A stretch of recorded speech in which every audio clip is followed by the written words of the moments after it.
Yesterday, at least 24 hours after the Durham Report went viral on social media, CNN finally did a write-up of the story, which the mainstream media largely stayed away from reporting on when the news first broke.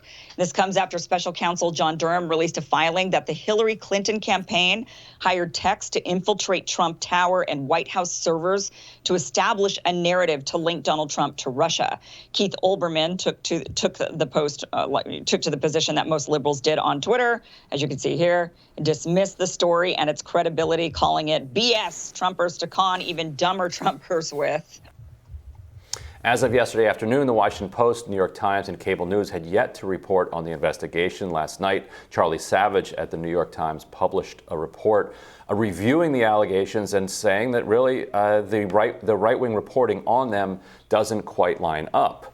Now, Politico briefly mentioned the story in a blurb that read, "What Trump is reading."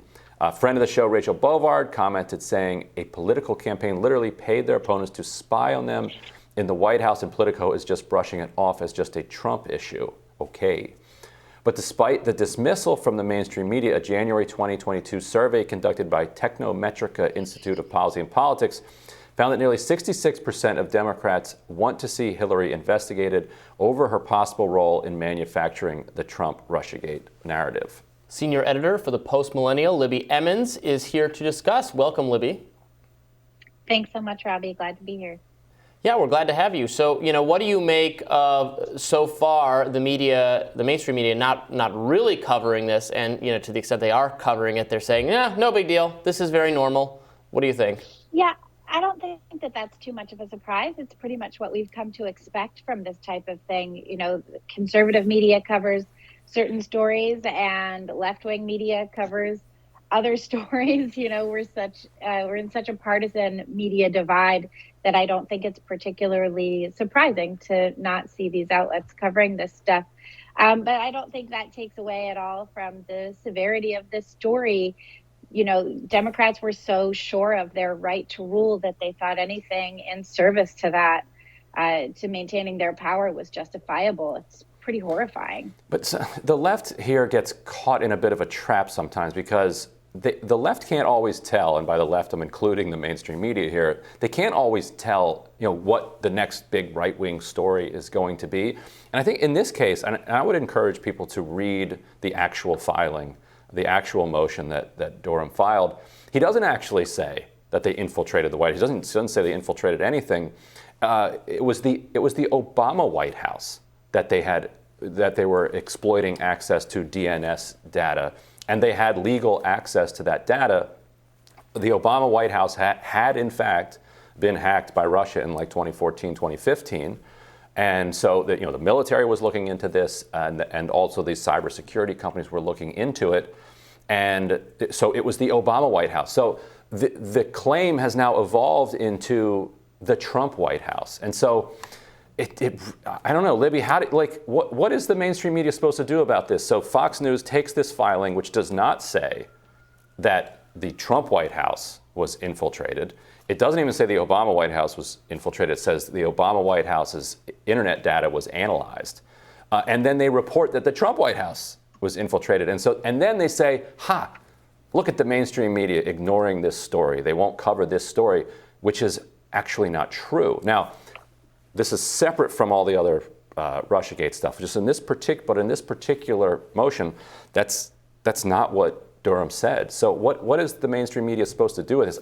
My answer is they're going to have to start chasing the right-wing crap all the time, and reporting on it honestly, immediately, because you can't let it get out of hand like this. But I'm curious how you think the mainstream media should respond when Fox News, Examiner, and others say things that just don't line up with the actual motion.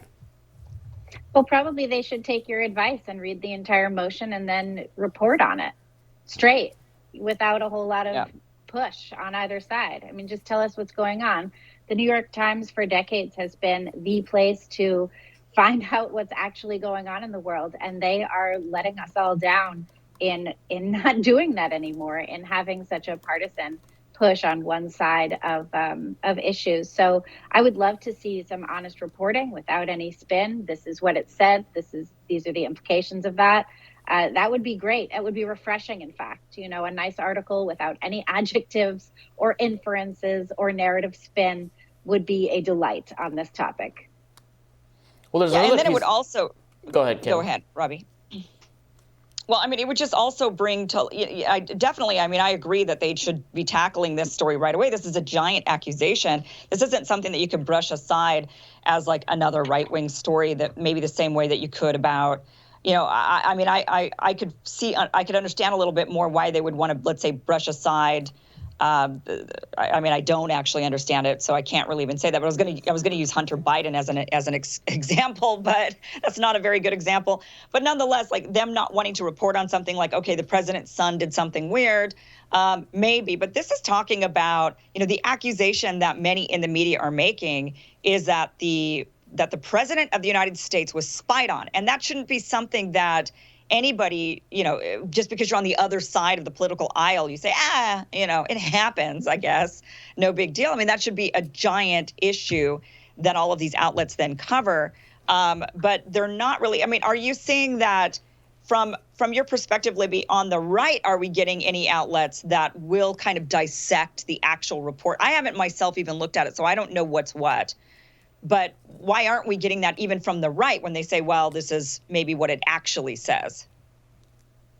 I think people are, maybe they're afraid to look into it. I'm not entirely sure. But it does seem rather peculiar that we're not getting just straight reporting on this. We didn't get from the left straight reporting on the Hunter Biden thing you mentioned briefly. And I think that we do have a dearth of honest media outlets looking into stuff. Everything I saw was spin in one direction or the other. And I think, honestly, it's hard for Americans to get a handle on this story. And that's why you see so much on Twitter and other social media of people just trying to boil it down to one thing or the other. It's unclear. It's unwieldy. It has been for a long time. It seems like if you were a supporter of Trump, you have one perspective. If you were a supporter of Clinton, you have a different perspective. And at no point do you have an open mind to consider whatever the facts actually are. But it is, it is kind of crazy to think that this spying thing was going on, that Trump was such a target that anything they could do to try and take him down, even if it ruined their own credibility, was worthwhile to them. It's hard to know. The mainstream media doesn't have a lot of credibility, but I take your point, Ryan, that sometimes there's irresponsible reporting. And then, of course, Trump himself said of this scandal that it is far greater in scope and magnitude than Watergate, and, quote, in a stronger period of time in our country, this crime would have been punishable by death. It's punishable by death. Okay. Wow. But no. So to unpack the allegation that the campaign was spied on, like that. So there's something to that in this sense that they were in fact scouring a lot of the internet data around the Trump Tower, and which was basically the Trump campaign headquarters. So now a lot of that data is public. And they're sifting through it, and they found these fewer than 1,000 link ups to these Russian cell phones, and so then that's what they presented to the FBI and then later the CIA, and the FBI accuses Sussman of lying about whether or not he was working for the Clinton campaign at the time. He says that he never made that claim. They say he did make that claim and that it's a lie. He was in fact working for the Clinton campaign, that we know. So is it spying to kind of scrape all of this internet data to try to figure out who the Trump campaign is? You could argue it is. Yeah. You could argue that it's internet research. Like I can see both sides of it, but that's why.